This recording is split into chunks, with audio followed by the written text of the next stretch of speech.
Engineering की unit first का lecture number 4 होने वाला है, जिसमें हम बात करेंगे कुछ इंपॉर्टेंट टॉपिक्स के बारे में, जो कि होंगे critically resolved shear stress, different mechanical properties और उनके मेजरमेंट्स के बारे में। तो चलिए शुरू करते हैं। तो पहला टॉपिक हमारा क्रिटिकली रिजोल्व्ड shear स्ट्रेस, जिसकी शॉर्ट फॉर्म होती है CRSS। बेसिकली ये एक फंडामेंटल कंसेप्ट है मटेरियल इंजीनियरिंग में। तो इसका यूज़ हम तब करते हैं जब भी हम किसी क्रिस्टलाइन मटेरियल के प्लास्टिक डिफॉर्मेशन के बारे में पढ़ते हैं। ठीक है, तो इसकी डेफिनेशन को देखते हैं। तो जब किसी क्रिस्टल के स्पेसिफिक स्लिप सिस्टम पर प्लास्टिक डिफॉर्मेशन या फिर स्लिप स्टार्ट करने के लिए जितना मिनिमम shear स्ट्रेस की जरूरत पड़ती है, उसी को हम CRSS या फिर क्रिटिकली रिजोल्व्ड shear स्ट्रेस कहते हैं। तो ये एक मिनिमम shear स्ट्रेस है, कम से कम shear स्ट्रेस, जिसे लगाने के बाद किसी भी मटेरियल में या फिर क्रिस्टल में प्लास्टिक डिफॉर्मेशन होना स्टार्ट हो जाता है। तो CRSS हमारे कई सारे फैक्टर पर डिपेंड करता है, जैसे कि मटेरियल का स्ट्रक्चर क्या है, उसका टेम्परेचर क्या है, और उस मटेरियल में या फिर क्रिस्टल में कितनी इम्प्योरिटीज़ या फिर डिफेक्ट्स है। तो अब हम बात करेंगे शेमिट्स लॉ के बारे में। तो शेमिट्स लॉ हमें एक रिलेशनशिप देता है अप्लाइड स्ट्रेस और CRSS के बीच में। ठीक है, तो चलिए देखते हैं। इसका एक छोटा सा डेरिवेशन है, उसको देखते हैं ध्यान से, क्योंकि एग्जाम पॉइंट ऑफ व्यू से ये बहुत ज़्यादा इंपॉर्टेंट है। तो चलिए, तो मान लीजिए ये एक रोड है, मेटल की रोड है, जिस पर हम एक टेंसाइल फोर्स लगा रहे हैं, और ये टेंसाइल फोर्स हमारे A0 क्रॉस सेक्शनल एरिया पर लग रहा है। तो इस टेंसाइल फोर्स से हमारे मटेरियल की रोड पर एक स्लिप प्लेन बनेगा, जहाँ पर हमें प्लास्टिक डिफॉर्मेशन होना स्टार्ट हो जाता है। इस प्लास्टिक डिफॉर्मेशन का cross sectional area AS slip plane की डायरेक्शन इस डायरेक्शन में है, और ये डायरेक्शन हमें स्लिप प्लेन नॉर्मल को शो करती है। हमारे पास यहाँ पर दो एंगल्स हैं, एक लैम्डा है और दूसरा फाई है। तो जिस डायरेक्शन में हमारी टेंसाइल फोर्स एक्ट करेगी, उस एक्सिस को हम टेंसाइल एक्सिस कहते हैं। तो लैम्डा जो एंगल है वो स्लिप डायरेक्शन और टेंसाइल एक्सिस के बीच में एक एंगल है, और फाई जो एंगल है वो टेंसाइल एक्सिस और स्लिप प्लेन नॉर्मल के बीच में एक एंगल है। अब देखते हैं इसका डेरिवेशन किस तरीके से होगा। तो ये है इसका डेरिवेशन। तो इस टेंसाइल फोर्स का जो हमारा कोसाइन फैक्टर होगा, वो हम उसे नॉर्मल फोर्स कहेंगे। ठीक है, क्यों? क्योंकि वो स्लिप प्लेन नॉर्मल की डायरेक्शन में है। और इसी टेंसाइल फोर्स का हमारा लैम्डा में कोसाइन फैक्टर जो होगा, वो हमारा स्लिप डायरेक्शन में वर्क करता है, इसलिए हम उसे shear फोर्स या फिर FS कहेंगे। तो यहाँ पर हमारी दो फोर्स आ गई है, एक आ गई है नॉर्मल फोर्स और दूसरी आ गई है shear फोर्स। हमें स्टार्टिंग में सिर्फ मटेरियल की रोड का क्रॉस सेक्शनल एरिया पता होगा, ठीक है, और साथ में हमें पता होगा कि स्लिप प्लेन नॉर्मल और टेंसाइल एक्सिस के बीच में कितना एंगल है, जो कि होगा फाई। ठीक है, तो जब हम एरिया ऑफ स्लिप प्लेन निकालेंगे, जो कि AS है, वो हो जाएगा A0 अपॉन कोस फाई। ठीक है, तो अब हमें स्लिप प्लेन का एरिया भी पता है और स्लिप प्लेन पर लगने वाली नॉर्मल फोर्स भी पता है। तो हमारा नॉर्मल shear स्ट्रेस क्या होगा? Normal force upon cross sectional area of slip plane. ठीक है, तो FN की वैल्यू हमने निकाली थी F कोस फाई, और AS की वैल्यू आई हमारी A0 अपॉन कोस फाई। तो जब इनको वैल्यू को पुट करेंगे तो हमारा आएगा normal stress sigma cos square phi. ठीक है, तो अगर आपके एग्जाम में normal stress to slip plane आता है तो ये इसका आंसर है। लेकिन अगर shear stress in the shear plane आता है, तब ये होगा tau s is equal to, tau s क्या है? shear स्ट्रेस, उसकी वैल्यू होगी FS अपॉन AS। यहाँ पर FS क्या है? अभी हमने ऊपर पढ़ा था, shear फोर्स है, और AS क्या है? हमारा स्लिप प्लेन का एरिया है। ठीक है, तो यहाँ पर shear स्ट्रेस हो गया FS अपॉन AS। FS की वैल्यू हमारी F कोस लैम्डा और AS की वैल्यू हमारी A0 अपॉन कोस फाई। तो इनकी वैल्यू पुट करेंगे तो हमारे पास आएगा सिग्मा कोस फाई कोस लैम्डा। ठीक है, तो स्लिप प्लेन में लगने वाला जो shear स्ट्रेस होता है, वही हमारा क्रिटिकली रिजोल्व्ड shear स्ट्रेस के इक्वल होता है। ठीक है, तो यहाँ पर हमारी टो CRSS इक्वल हो जाएगा सिग्मा कोस फाई कोस लैम्डा के, जो कि हमें एक रिलेशन देता है क्रिटिकली रिजोल्व्ड shear स्ट्रेस, जो कि है टो CRSS और अप्लाइड स्ट्रेस के बीच में। ठीक है ना, तो ये एक रिलेशन है जो शेमिट्स लॉ के द्वारा दिया जाता है, जिसकी यूनिट होती है न्यूटन अपॉन मीटर स्क्वायर। ठीक है, तो ये हो गया आपका शेमिट्स लॉ। चलिए चलते हैं अब अगले टॉपिक की ओर। तो अगला हमारा टॉपिक है mechanical properties and there measurement. ये बहुत ज़्यादा इंपॉर्टेंट टॉपिक है, क्योंकि मटेरियल साइंस इस पूरे टॉपिक पर डिपेंड करती है कि अगर किसी को मैकेनिकल प्रॉपर्टीज़ के बारे में जानकारी नहीं है, तो फिर वो पूरे मटेरियल साइंस को नहीं समझ सकता। ठीक है, यहाँ तक कि जो आपके फर्दर सब्जेक्ट आने वाले हैं नेक्स्ट सेमेस्टर में, उनको समझना में मुश्किल है। तो चलिए शुरू करते हैं इस टॉपिक को। मैकेनिकल प्रॉपर्टीज़ क्या होती है, सबसे पहले इसकी बात करते हैं। तो कोई भी मटेरियल हमारा अलग अलग फोर्सेस पर, जैसे कि टेंशन, कंप्रेशन, टॉर्जन या फिर इम्पैक्ट फोर्सेस पर किस तरीके से बिहेव करेगा, ये टोटली डिपेंड करता है उसकी मैकेनिकल प्रॉपर्टीज़ पर। इन मैकेनिकल प्रॉपर्टीज़ के बेसिस पर ही हम मटेरियल का सिलेक्शन करते हैं और उसका डिज़ाइन करते हैं। तो ये कुछ प्रॉपर्टी हो गई हमारी, जैसे कि strength, elasticity, toughness, hardness, ductility, ठीक है, या फिर ब्रिटलनेस भी होती है, जो कि हमारी कुछ स्पेसिफिक टेस्ट द्वारा मेज़र करी जाती है। ठीक है, तो पहले बात करेंगे मैकेनिकल प्रॉपर्टीज़ कौन कौन सी होती है, ठीक है, और उनको थोड़े डिटेल में पढ़ेंगे। फिर बात करेंगे कि ये प्रॉपर्टी किस तरीके से मेज़र करी जाती है। ठीक है, तो पहला हमारा है स्ट्रेंथ। तो strength refers to the ability of material, ये एबिलिटी है मटेरियल की कि जब हम उस मटेरियल पर कोई अप्लाइड फोर्स मतलब कोई फोर्स अप्लाई करते हैं कि वो बिना ब्रेक हुए और बिना डिफॉर्म हुए कब तक वो मटेरियल सर्वाइव कर सकता है, तो उसी को हम बोलते हैं स्ट्रेंथ।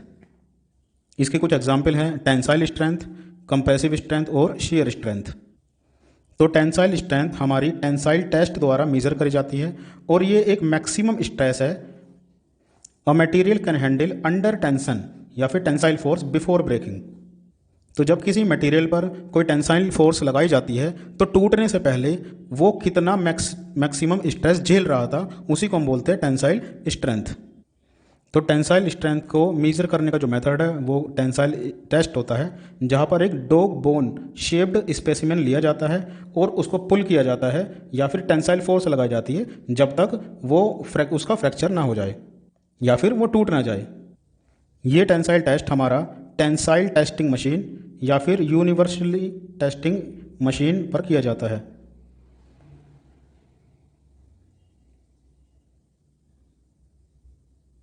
जिसे हम यूटीएम भी कहते हैं। ठीक है, अगली हमारी स्ट्रेंथ है अल्टीमेट टेंसाइल स्ट्रेंथ, जिसे हम यूटीएस भी कहते हैं। ठीक है, ये वही वैल्यू है जो हमारी यूटीएम मशीन पर रीड होती है, ठीक है, या मीज़र होती है। तो यूटीएम मशीन पर टूटने से पहले जितनी मैक्सिमम स्ट्रेस हमारी मीज़र हो रही थी उसी को हम अल्टीमेट टेंसाइल स्ट्रेंथ बोलते हैं, यूटीएस बोलते हैं। अगला हमारा स्ट्रेंथ है यील्ड स्ट्रेंथ। तो यील्ड स्ट्रेंथ हमारी एक स्ट्रेस है जहाँ पर कोई भी प्लास्टिक डिफॉर्मेशन स्टार्ट होती है। अगली हमारी कंप्रेसिव स्ट्रेंथ। कंप्रेसिव स्ट्रेंथ को कंप्रेशन टेस्ट द्वारा मेजर किया जाता है। ठीक है, और बात करते हैं इसके डेफिनेशन के बारे में। It is the maximum stress a material can withstand under compressive force without failure. तो कोई भी मटेरियल बिना फेल हुए जितना मैक्सिमम कंप्रेसिव फोर्स झेल सकता है या विदस्टैंड कर सकता है उसी को हम मैक्सिमम स्ट्रेस या फिर कंप्रेसिव स्ट्रेंथ कहते हैं। कंप्रेसिव स्ट्रेंथ को हम कंप्रेशन टेस्ट द्वारा मेजर करते हैं। तो इस टेस्ट में हम एक सैंपल लेते हैं और उस सैंपल को हम तब तक कंप्रेस करते हैं जब तक वो फेल ना हो जाए या फिर टूट ना जाए। बेसिकली कंप्रेशन टेस्ट से हम किसी भी मटेरियल की ब्रिटलनेस को भी मेजर करते हैं। चलिए अब चलते हैं आगे। अगली हमारी स्ट्रेंथ है शियर स्ट्रेंथ। तो शियर स्ट्रेंथ को हम शियर टेस्ट या फिर टॉर्जन टेस्ट से मेजर करते हैं। बात करते हैं इसकी डेफिनेशन के बारे में। तो जब किसी मटेरियल पर हम कोई शियर फोर्स लगाते हैं तो फेल होने से पहले या फिर फ्रैक्चर होने से पहले उस मटेरियल पर जितना मैक्सिमम स्ट्रेस लग रहा था उसी को हम शियर स्ट्रेंथ कहते हैं। ठीक है, तो ये हो गया हमारा शियर स्ट्रेंथ। इसको हमारे मेजर करने का तरीका टॉर्जन से टेस्ट होता है या फिर shear test, direct shear test होता है। तो इस टॉपिक में पढ़ा हमने स्ट्रेंथ क्या होती है, टेंसाइल स्ट्रेंथ क्या होती है, कंप्रेसिव स्ट्रेंथ क्या होती है और शियर स्ट्रेंथ क्या होती है। ठीक है, तो ये हो गई हमारी स्ट्रेंथ वाली सारी मैकेनिकल प्रॉपर्टीज़। अब बात करेंगे इलास्टिसिटी। दूसरा हमारा मैकेनिकल प्रॉपर्टीज़ है इलास्टिसिटी। तो जब हम किसी मटेरियल पर कोई फोर्स लगाते हैं वो फोर्स हमारी टेंसाइल फोर्स हो सकती है, कंप्रेसिव फोर्स हो सकती है या फिर शियर फोर्स भी हो सकती है। तो उस फोर्स को लगाने के बाद उस मटेरियल में थोड़ा सा चेंज आता है। मान लीजिए अगर टेंसाइल फोर्स लगाएंगे तो टेंसाइल फोर्स लगाने के बाद उस मटेरियल में थोड़ा सा इलोंगेशन हो जाएगा, उसकी लेंथ थोड़ी सी बढ़ जाएगी। लेकिन जैसे ही हम उस फोर्स को हटाएंगे वो अपनी वापस से पुरानी वाली शेप या ओरिजिनल शेप को रिटर्न या फिर रिगेन कर लेगा। ठीक है, इसी प्रॉपर्टी को, मटेरियल प्रॉपर्टी को हम इलास्टिसिटी कहते हैं। लेकिन इलास्टिसिटी तभी तक वर्क करती है जब तक उसकी इलास्टिक लिमिट क्रॉस ना हो, और जैसे ही इलास्टिक लिमिट हमारी क्रॉस हो जाती है मटेरियल की तो वो हमारा चेंज हो जाता है प्लास्टिसिटी में। ठीक है, तो तब होती है उसमें प्लास्टिक डिफॉर्मेशन। प्लास्टिक डिफॉर्मेशन में मटेरियल की जो शेप होती है उसे रीगेन नहीं कर सकते हैं, वापस से नहीं ला सकते हैं, लेकिन इलास्टिसिटी में इसको हम ला सकते हैं वापस। तो अगला हमारा है यंग मॉडुलस। यंग मॉडुलस हमारा टेंसाइल टेस्ट द्वारा मेजर किया जाता है, ठीक है, और ये मटेरियल की स्टिफनेस को डिफाइन करता है कि मटेरियल कितना स्टिफ है, ठीक है। It is the ratio of stress to strain in the elastic region.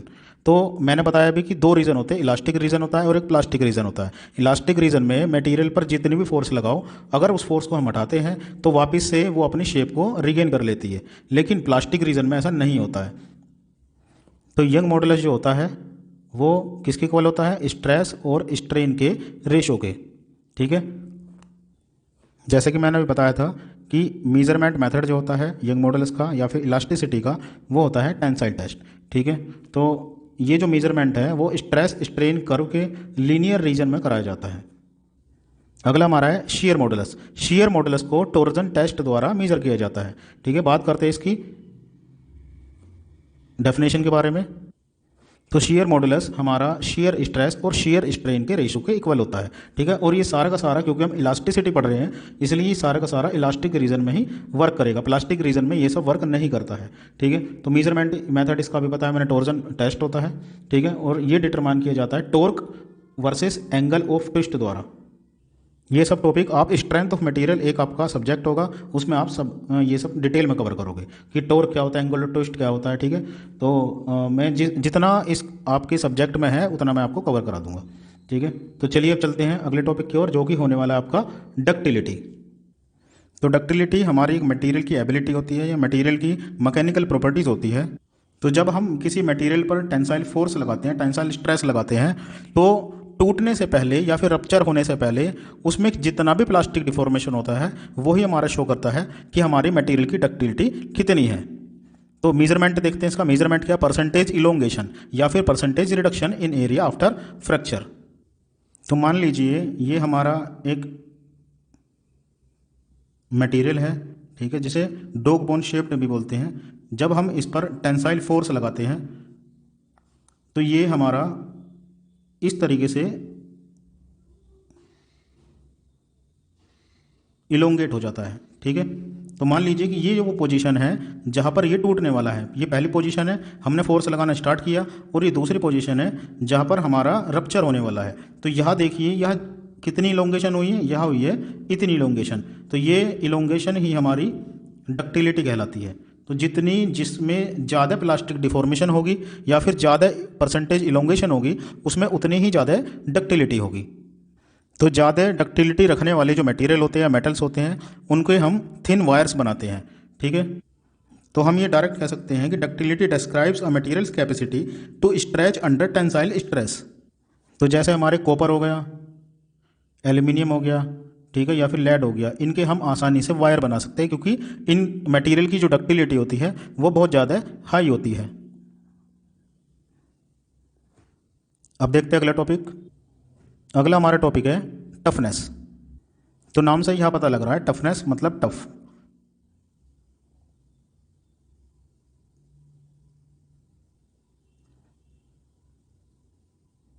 तो नाम से यह पता लग रहा है कि टफनेस या फिर toughness is the quality of being strong and not easily broken और डैमेज्ड।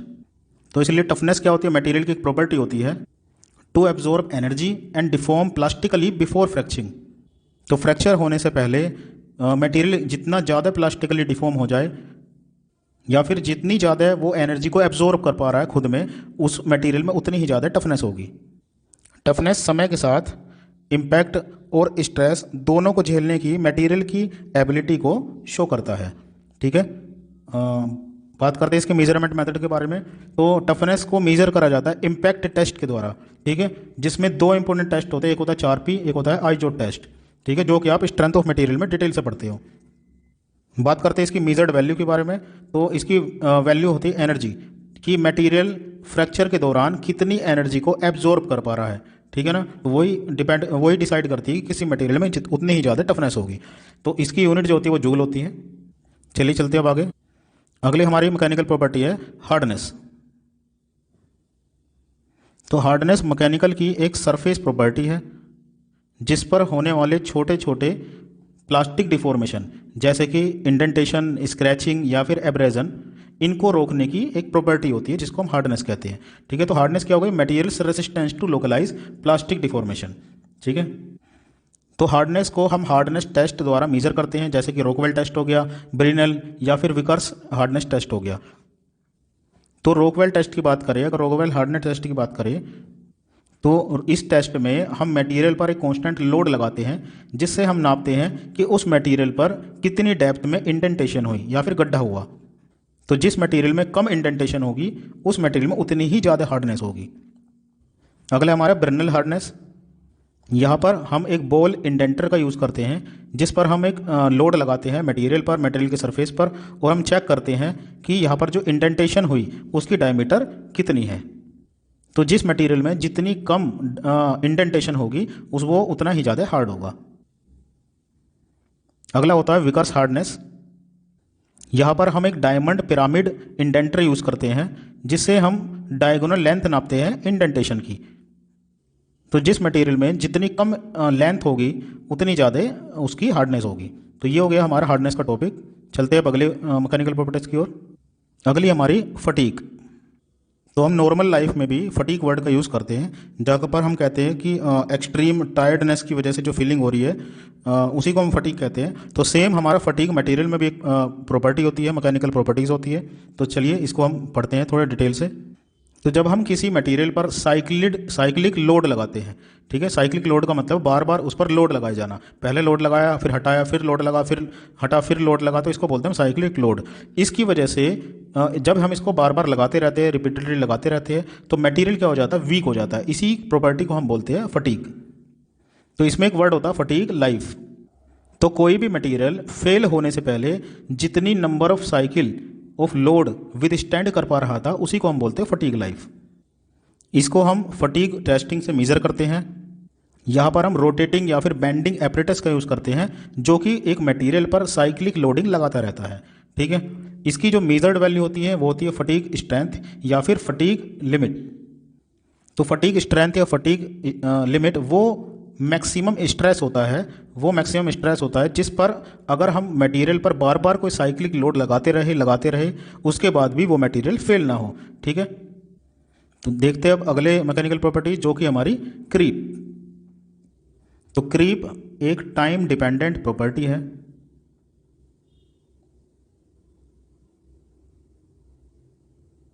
तो जहाँ पर मटेरियल धीरे धीरे प्लास्टिक डिफॉर्मेटिव होता रहता है या फिर परमानेंट डिफॉर्मेशन उसमें होता रहता है और धीरे धीरे वो मटेरियल फेल हो जाता है।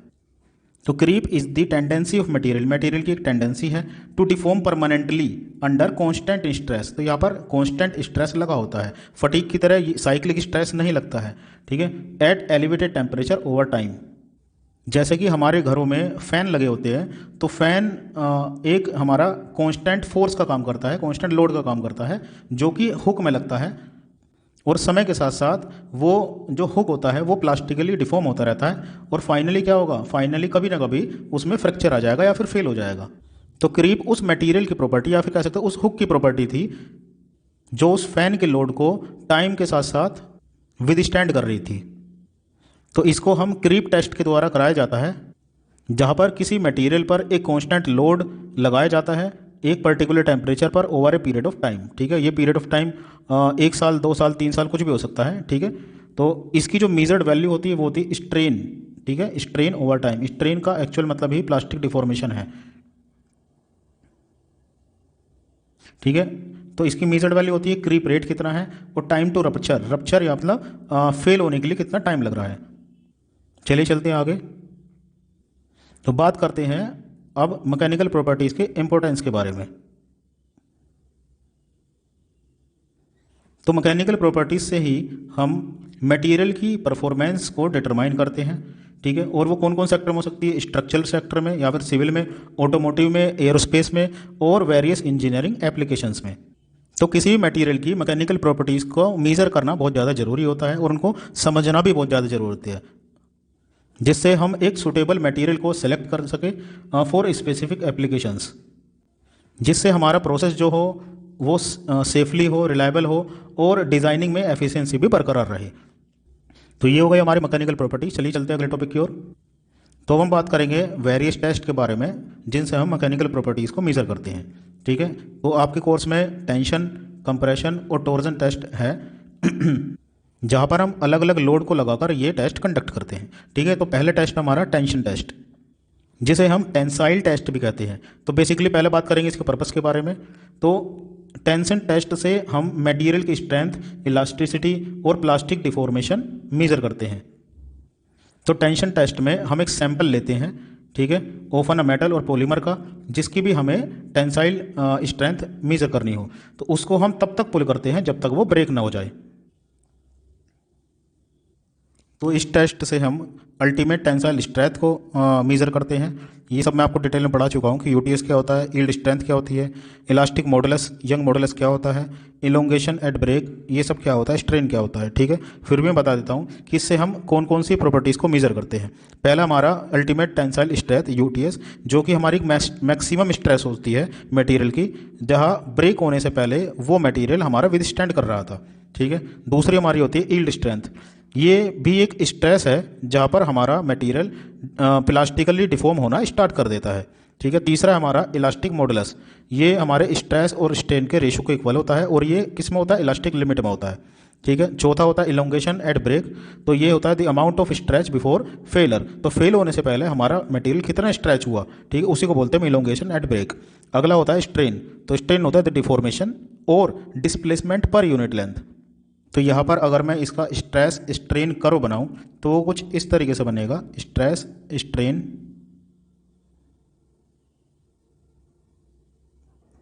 तो ये हमारा होता है इलास्टिक रीजन और ये हमारी स्ट्रेंथ होती है यील्ड स्ट्रेंथ। यह हमारी होती है यूटीएस अल्टीमेट टेंसाइल स्ट्रेंथ, और उसके बाद हमारा जो मटेरियल होता है वो ब्रेक हो जाता है। तो इस लाइन के बाद हमारा प्लास्टिक रीजन स्टार्ट होता है। ठीक है, तो इसी के बाद हमारा प्लास्टिक डिफॉर्मेशन भी होती है। तो ये हो गया हमारा टेंसाइल स्ट्रेंथ, टेंसाइल टेस्ट। बात करते हैं इसके एप्लीकेशन के बारे में। तो एप्लीकेशन इसकी ये किसके लिए यूज़ होता है, कॉमन फॉर मेटल, पॉलीमर और कंपोजिट के लिए, जहाँ पर हम उसकी क्वालिटी को इंश्योर करते हैं और उसके स्ट्रक्चरल एप्लीकेशन के बिहेवियर को प्रिडिक्ट करते हैं। नेक्स्ट हमारा कंप्रेशन टेस्ट। तो इसका पर्पस होता है determine how a material behave, कोई मटेरियल किस तरह से बिहेव कर रहा है जब उस पर हम कंप्रेसिव फोर्स लगा रहे हैं, और इससे हम कंप्रेसिव स्ट्रेंथ, मॉडुलस और डिफॉर्मेशन को मेजर करते हैं। इस टेस्ट से हम कंप्रेसिव स्ट्रेंथ, इलास्टिक मॉडुलस और कंप्रेसिव स्ट्रेन को मेजर करते हैं। इस टेस्ट से हम किसी भी मटेरियल की ब्रिटलनेस को भी मेजर कर सकते हैं। तो यहाँ पर हम एक मटेरियल लेते हैं, ठीक है, जो कि नेचर में ब्रिटल होता है, और उस पर हम कंप्रेसिव फोर्स को लगाते हैं।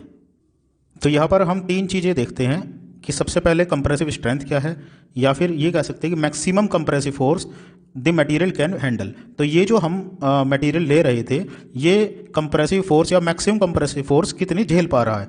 ठीक है, तो इसी को हम कंप्रेसिव स्ट्रेंथ कहते हैं। दूसरा होता है हमारा इलास्टिक मॉडुलस। तो इलास्टिक मॉडुलस में हम स्ट्रेस अपॉन स्ट्रेन के रेशो को मेजर करते हैं। तीसरा है हमारा कंप्रेसिव स्ट्रेन। तो ये जो हमने यहाँ पर स्पेसिमेन में फोर्स, कंप्रेसिव फोर्स लगाई थी, उसकी वजह से कितना डिफॉर्मेशन हुआ, उसी को हम बोलते हैं कंप्रेसिव स्ट्रेन। ठीक है, तो ये सब चीज़ें हम इस टेस्ट से मेजर करते हैं।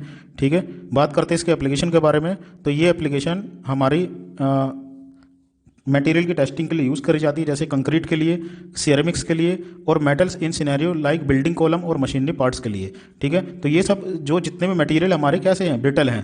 ठीक है, तो ब्रिटलनेस नापने के लिए भी हम इनका यूज़ करते हैं, इस टेस्ट का यूज़ करते हैं। अगला है हमारा टॉर्जन टेस्ट।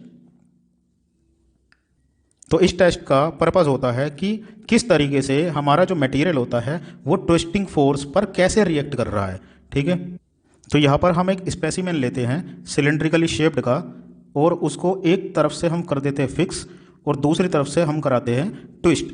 ठीक है, तो इसे कराने से हमें कुछ प्रॉपर्टीज़ का पता लगता है, जो कि पहली है टॉर्जनल स्ट्रेंथ, दूसरी है शियर मॉडुलस, और तीसरी है हमारी एंगल ऑफ ट्विस्ट। ठीक है, टॉर्जनल स्ट्रेंथ क्या होती है, मैक्सिमम ट्विस्टिंग मोमेंट होता है द मटेरियल कैन विदस्टैंड।